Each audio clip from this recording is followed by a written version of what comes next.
Good morning. I'm Mark Allen with Gaper.io, and I'm here today with Matt Hogenkamp, the founder of Ourworld. Good afternoon in your case, Matt. How you doing? I'm doing well. Pleasure to be here, Mark. And I'm really honored to be a part of this podcast. Yes, I'm glad to have you. And are those gold records in your on your wall there? Those are mirrors. The trophies are on the other side. So I I got see. a whole background of playing sports since I was a child. We have that in common, so we could talk about that offline someday. For sure, for sure. So can you share a brief background of yourself and your work experience? Of course. So my personal technical background, I got 10 years experience in electronics and software engineering. Business background, I've been in business since I was an early teenager. My grandfather owned 4 international companies, and I shadowed under him and his board of directors and advisors pretty much my entire life. And I've applied all of that to my current business and businesses I've already done and sold and had successful exits with. Wow, very interesting. And I know you're in Toronto. Have you always been in Toronto? For the most part, shuffling around the greater Toronto area. I spent a couple years traveling internationally and meeting other business owners and working on projects. But for the most part, I've been kind of stationed here in the greater Toronto area. And I will say, beautiful city. I've been there many times. So Thank you. what has been your experience with remote employment, both as an employer and an employee?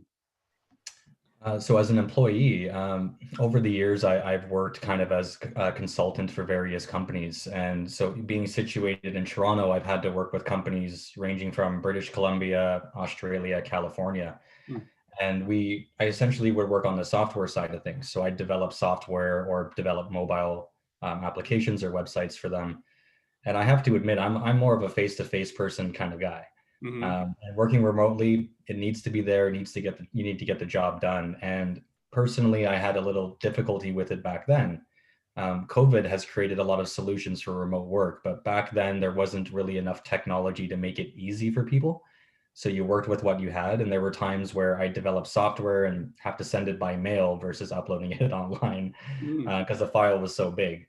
Mhm. But I've had my fair share of it, and I definitely brought that experience into the modern day version of working remotely.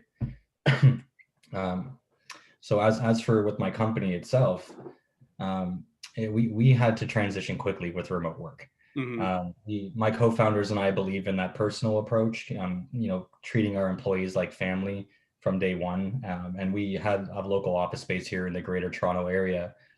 When COVID hit, we had to make changes very fast. Mhm. We had to look at solutions, consider our pricing, because every dollar counts in a small business. And we made it work, but it was a bumpy road.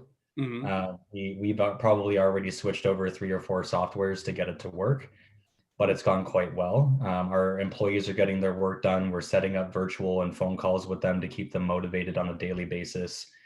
And we're managing successfully so far, cross our fingers, because you never know what's going to happen tomorrow, right? I know, and it's been a good 6 months now, right? If I remember right, it's going on Yeah, 6.5. it feels like 3 years, but yeah, It it's does. only been 6 months. I know, and it's you're in a big city. I mean, I actually traffic is so much nicer now. It's just like we should have done this years ago. Yeah, we have the 401 here. It's probably one of the worst highways in the world, and it feels like it's an open road right now, which is nice. I know it's weird. What about the QEW? I've been on that many times. Is that near you? No, kind of, yeah. Let's just say it's always under construction. Yeah. So even during COVID, it's still kind of backed up, and you work with what you got, Yeah, right? I remember when I lived in Buffalo, we always said there's two seasons. There's winter and construction. It's the same joke we have up here in Canada. Yeah. Yeah. So what do you think is the future of remote employment, and what do you think can be done differently to make it more effective? I think it's here to stay.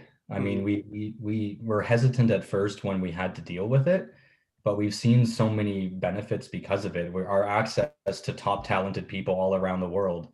I have an employee, for example, living in London, England, in Europe, Hmm. and he's a phenomenal employee.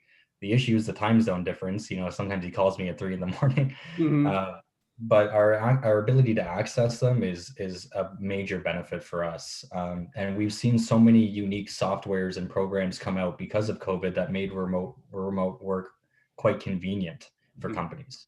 We're saving costs on office space and certain things that we do on a day-to-day basis.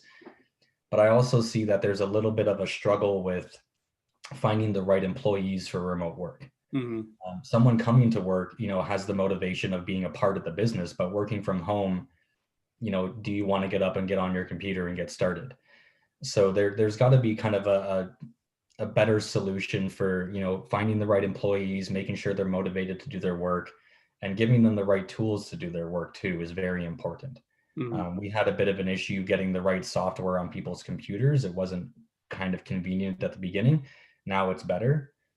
But if there was a solution for that, it would make remote work quite convenient for businesses.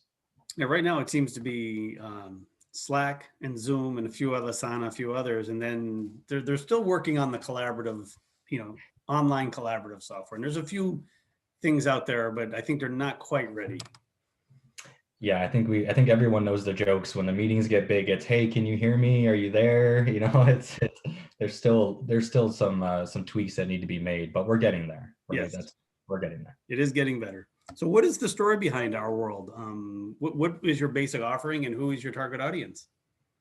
So Ourworld is a dedicated shopping platform for businesses, and we created this business primarily because of COVID.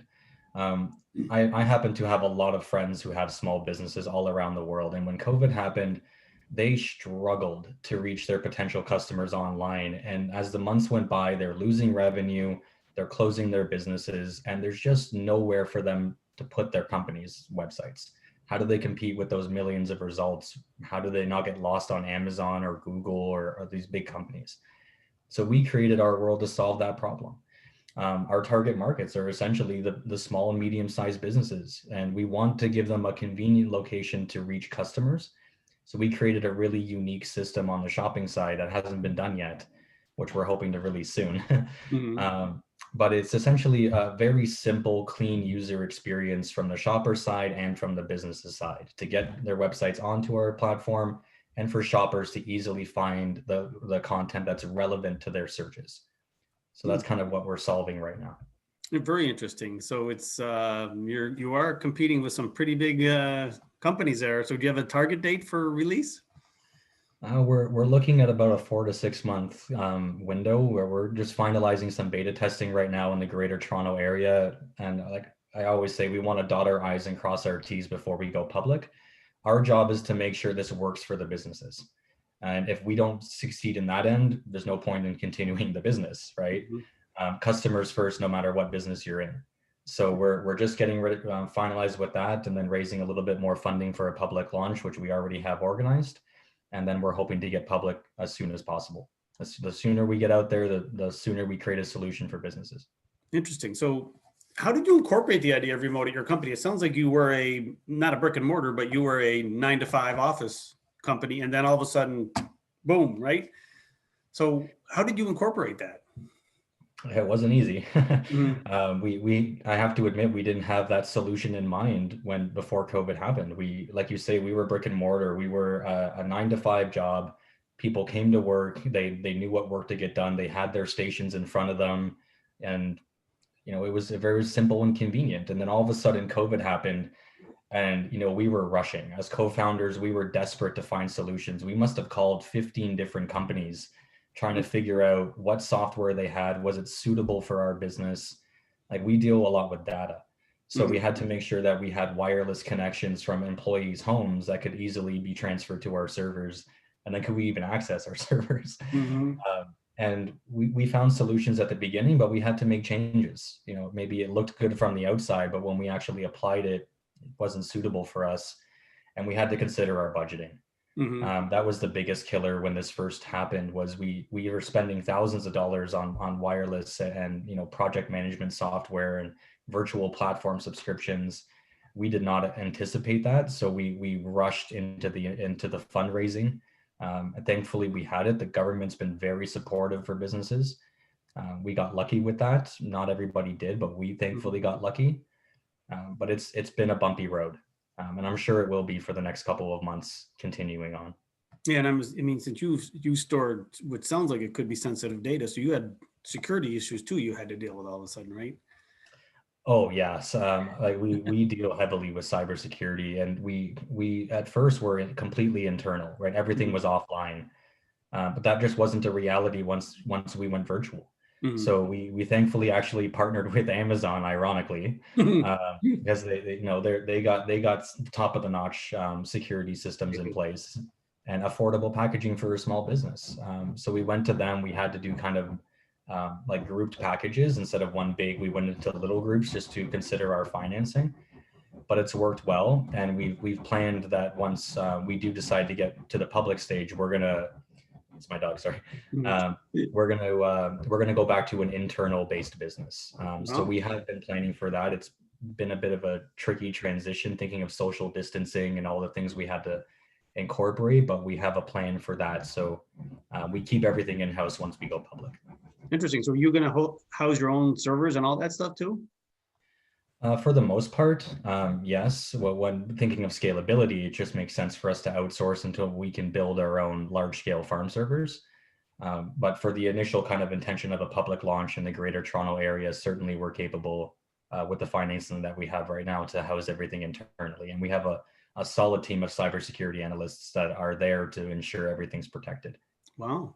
And I mean, I think you probably know this. AWS is 75% of Amazon's revenue. So you never know. Maybe you'll get into that space someday too. The beauty of business, there's always opportunity for revenue.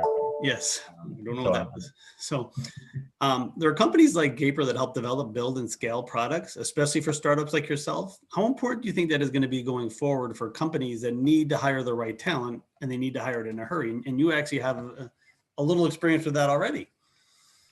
I think that's vital. Businesses at the beginning are looking for any way possible to get top quality talent, top quality, work completion, whether it's app or web developments, but it's not practical to do it all in house. Mm-hmm. Right. And I'll give a quick example. Like we considered, developing everything ourselves, and we were looking at maybe $200,000 to get that done. Mm-hmm. And the same quality of work could be done outsourced for 40,000. Mm-hmm. Right. And, we got to keep our property. That was the most important part of our company was, do we get the patents? Do we get the IP and the copyrights? Mm-hmm. And the companies that are all outsourced are very, very, open and friendly with these businesses that they get to keep everything at the end of the day. Mm-hmm. So I think that's vital for the success of any small business is if you get access to companies that can create that quality of work and significantly reduce your costs, that will lead to a lot of small businesses succeeding at the end of the day. Yeah, I think actually this new paradigm, you will see more, especially tech companies, succeed because they won't have these huge overhead costs. Like if you start up a company in Silicon Valley, I mean, programmers here, I mean, they're really expensive. I'm assuming they're pretty expensive in Toronto too. Not as bad as Silicon Valley in New York. Yeah, I think the average cost of a decent quality programmer here is around 50,000.